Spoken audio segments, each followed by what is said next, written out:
I've just found out I've got white privilege. It's such a burden. I did the test from Westminster or Wokeminster Council. I think what swung it was I shop at M&S and Waitrose, and I'm not sure that it expects minority groups to shop there. And it asked me whether I saw members of my race, ethnic group, gender or sexual orientation negatively portrayed on TV. And obviously, as I have my own show on TV and there are so many mixed-race people in the adverts, I said no. I think I must have selected the wrong thing for that one as well. To be honest, I'm struggling to cope with my privilege.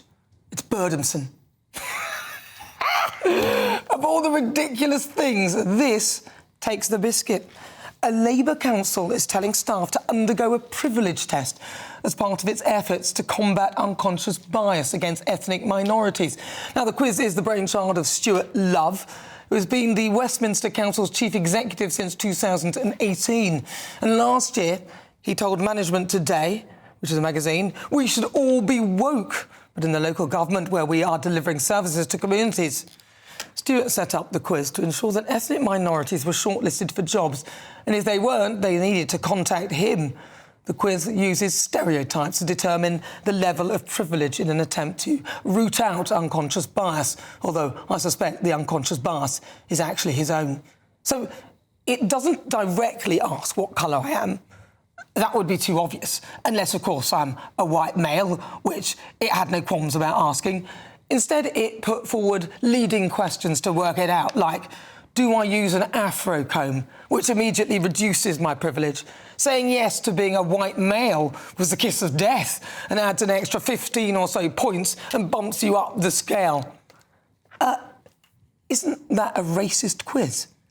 Neil O'Brien, a Tory MP and former minister, said the document showed that the council was running racist hiring policies on an industrial scale.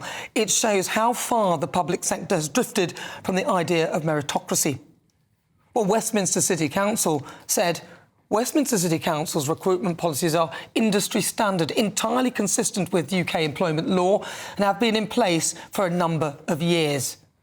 This PowerPoint presentation, which we believe was available on the council staff intranet from 2021, does not form any part of our formal policy training or recruitment process. Look, if you think that based on the colour of my skin I probably won't shop in Waitrose or M&S, or that as a black person I'm unlikely to have had someone read to me as a child, which is one of the questions, and you're asking me if I've got an afro comb, aren't you putting forward racial stereotypes which are effectively racist? How can you judge my social status by the colour of my skin? And if that is your barometer, then you're the racist. And this quiz, in my view, is a projection of that.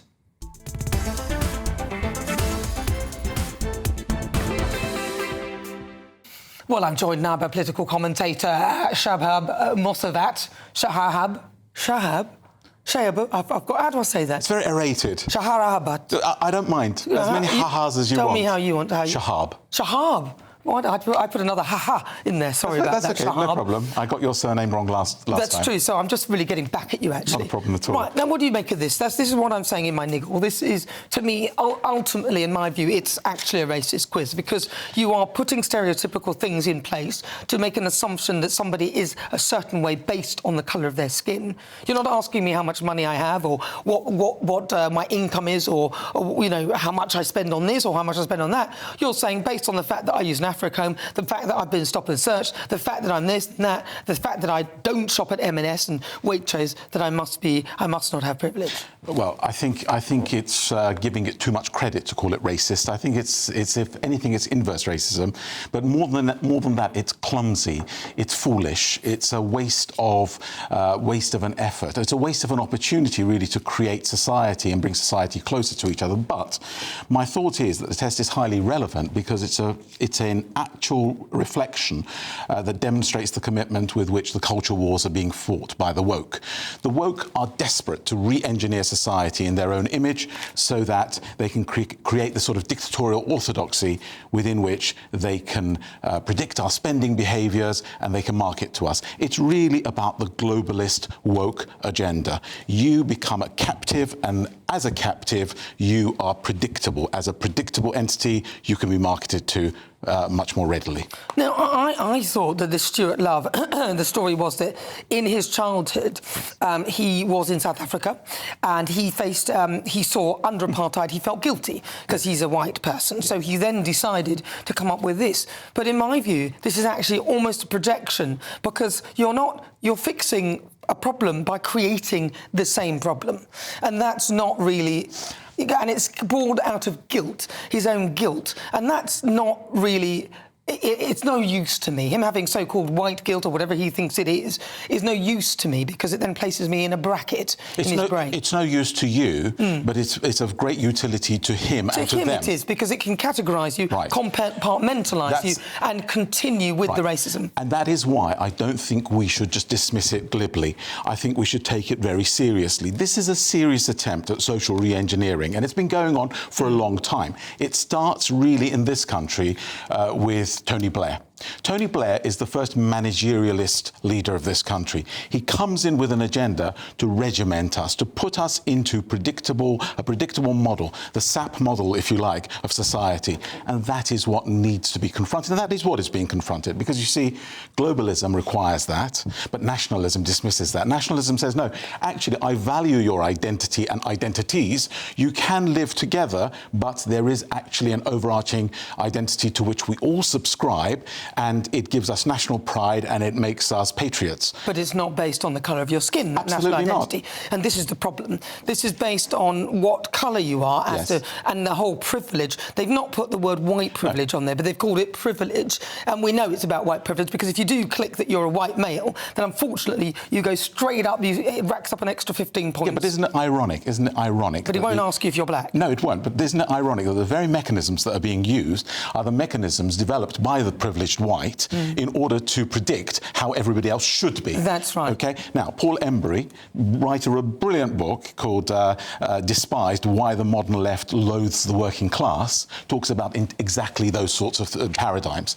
So what's happened is those people that describe themselves as the modern left really actually hate their own roots. They're self-hating.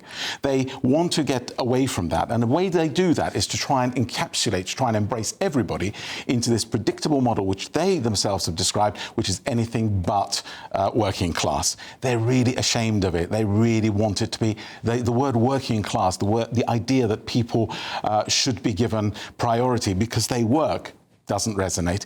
It's whether you're a minority, whether you're put upon, whether we can do good to you, not with you, for you, together, to you. Yeah, it's a superiority complex, I think, within his mind, obviously, because he came from South Africa where there was apartheid, so he probably feels he wanted to correct the wrongs. But what he doesn't understand is he's not in South Africa. No. His mindset, that might be his logical thinking of how you work out whether someone is privileged, but that's not mine. Mine isn't that. It's actually, how much money have you got? Right. You know, how good are you at the thing that you can do?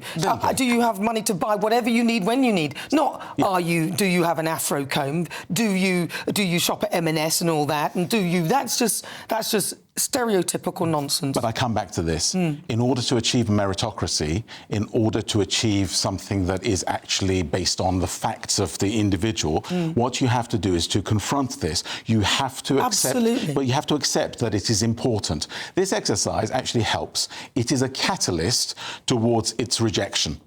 If it was done more surreptitiously, then what we would have is a greater struggle towards confronting it. I am of the left. I've said this to you repeatedly, and you always sort of looked at me with a degree of scepticism. So, how can you be? No. They're not incongruous. The idea of nation and pride in the nation and left is as old as Tony Benn. It's as old as Oscar Lafontaine, Glenn Greenwald. All of these people advocate exactly that position. The problem is, it seems incongruous, so we don't often get to voice our opinion. You know, we're in the vanguard of a new politics, the politics of globalism versus nationalism.